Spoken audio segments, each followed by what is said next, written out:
જે સત્ય છે એ તારી પાસે અમે જાણવા આવ્યા છીએ. પછી આ બધા કૌટુંબિક પરિવારોની સાથે પરામર્શમાં એ ઈચ્છે એ અમારે એની મદદ કરવાની, કાયદાકીય રીતે, સામાજિક રીતે, આખું ગુજરાત ભવિષ્યમાં આવી ઘટનાઓનું પુનરાવર્તન ન થાય. બીજી દીકરીઓનું તારે પ્રેરણા સ્ત્રોત બનવાનું, તારે સમજાવવાનું.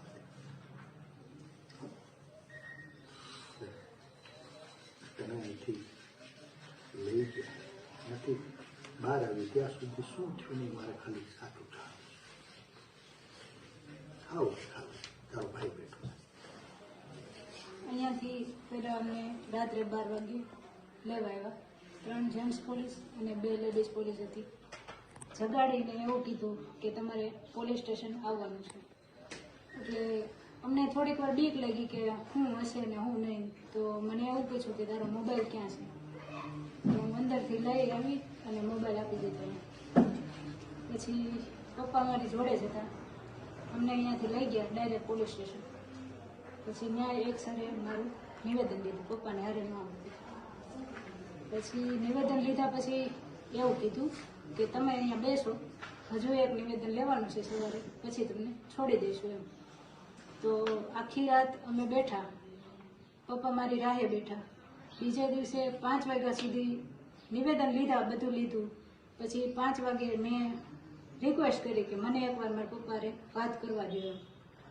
પછી હું પપ્પાને મળીને મેં એવું કીધું કે તમે ઘરે જતા રહ્યો એમ. પછી એ ઘરે આવતા રહ્યા અને મને નહીં રાખી. બીજે દિવસે અમને રાત્રે પાછા સિટી પોલીસ સ્ટેશનમાં સુવા માટે અમને ત્યાં લઈ ગયા. પછી ત્રીજા દિવસે સવારે અમારા ફિંગરપ્રિન્ટને એની કંઈક પ્રોસેસ હશે એ બધી કરાવી અને પાછા અમને અહીંયા લઈ આવ્યા એલસીબી ઓફિસમાં. અને ત્યાં સાયબરના સર ને એ બધા લોકો હતા. પાછું નિવેદન લેવાનું ચાલુ, એક પછી એક પછી એક. 4 જણાના નિવેદન લેતા ગયા એવું કર્યું. પછી બપોર પછી નહીં, રાતના એસપી સર આવ્યા પાછા. ત્યારે અહીંયા એલસીબી વાળા સર કંઈક રજા ઉપર હતા એવું કંઈક હતું. અને મારા જે મેન આરોપી છે મનીષભાઈ, એને એસપી સરે બોલાવ્યા અને ત્યાં લઈ ગયા. એની પાસે બધું બોલાવડાવ્યું અને એને મારતા હતા તો મને બોલાવી, મને ત્યાં ઊભું રહીને બધું બતાવ્યું કેવી રીતે મારે છે. પણ તોય હું કાંઈ બોલી જ નહીં. પછી મને બેસાડી દીધી અને પછી પાછા અમને રાત્રે સિટી પોલીસ સ્ટેશનમાં સુવા માટે લઈ ગયા અને ત્રીજા દિવસે લઈ આવ્યા. પછી પાછા અમારા હતું એ નહીં પ્રોસેસ કે નિવેદન લીધા, આ કર્યું તે કર્યું, સરઘસ કઢાવ્યું અને રિકન્સ્ટ્રક્શન કર્યું એ બધું. પછી આવીને પાછી મને બોલાવી, મને કે હજી તું ખોટું બોલે છે કે. મેં કીધું સર મેં આટલા બધા નિવેદન આપ્યા, મારે ખોટું બોલવું હોત તો હું પહેલાં જ બોલી ગયું હોત.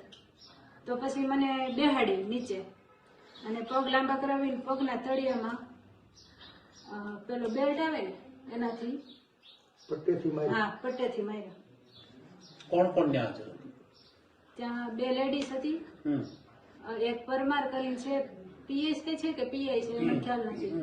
પછી એક સાયબરના મેઇન સર છે એમ પરમાર એ હતા. એક બીજા રાઇટર છે એલસીબીના એ હતા અને એક સાયબરના સર જોડે એક રાઇટર હતા. એટલે આ જયારે માર્યું ત્યારે બીજો ત્રાહિત વ્યક્તિ કોઈને હાજર હતું? અન્ય વ્યક્તિઓ કોઈ? ના, બીજું કોઈ નહોતું. આ જે એમ પરમાર સર છે ને એના કહેવાથી જ મને માર્યું. અને લેડીઝ પોલીસ અમારી? લેડીઝ પોલીસ હતી. કેટલીક વાર 5-6 વાર પટ્ટા માર્યા છે.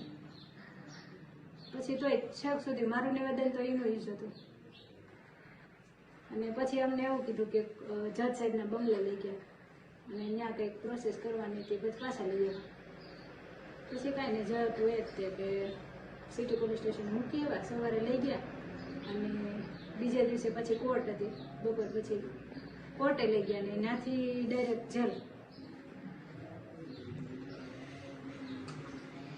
એ લોકોને એવું હતું કે મારા સરને જે મારે છે ને એનાથી હું બીને હું એને કંઈક કહી દઈશ એમ. પણ એવું કંઈ થયું જ ખોટું કર્યું જ નથી.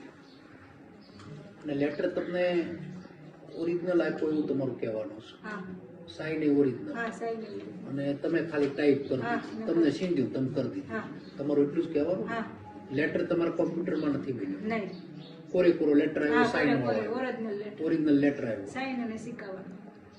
હા. અને રિકન્સ્ટ્રક્શન 2 વાર કરાયું. હા 2 વાર. કિશોરભાઈ ઓફિસે આવતા જતા કઈ હા ઘણી વાર આવતા હોય જતા હોય ને એને કંઈક ટાઈપ કરવાનું હોય તો એ આવતા હોય. તમારી આગળ જ કરાવતા હા મારી આગળ. કિશોરભાઈ પોતે તમારી હા. પાસે ટાઈપ કરાવતા હા કિશોરભાઈ પોતે તમારી હા. પાસે ટાઈપ કરાવતા હા એટલે રિકન્સ્ટ્રક્શન અધૂરું કરીને પછી વળતે દી ઓફિસે લઈ ગયા ને તમે. હા પહેલા દિવસે રોડ ઉપર અકાયો હા અને બીજા દિવસે બીજા દિવસે પાછું રિકન્સ્ટ્રક્શન કરાવ્યું ઓફિસનું. ઓફિસ. બે દિવસ ખાલી વરઘોડો જ કાઢ્યો હા. પહેલે દિવસે હા. આબરૂ લીધી આપણી હા જાતમાં. પછી બીજે દિવસે રિકન્સ્ટ્રક્શન કરાવ્યું ઓફિસનું. નહીં મોઢે બંધાયું નતું કાંઈ નતું એમને મજા. ખુલ્લે ખુલ્લે હા ખુલ્લે ખુલ્લે જ હતું. એસપી ઓફિસમાં જ્યારે મીડિયાનું શૂટિંગ હતું ત્યારે એમને મજા. પોલીસની કાર્યવાહી બેટા તમને વ્યાજબી લાગી નહીં તો આપણે આની ઉપર કઈ કાર્યવાહી કરવું એવું તમે ઈચ્છો છો? શું કરવું છે આપણે? તમારી યારે ખોટું કર્યું એની શું સજા?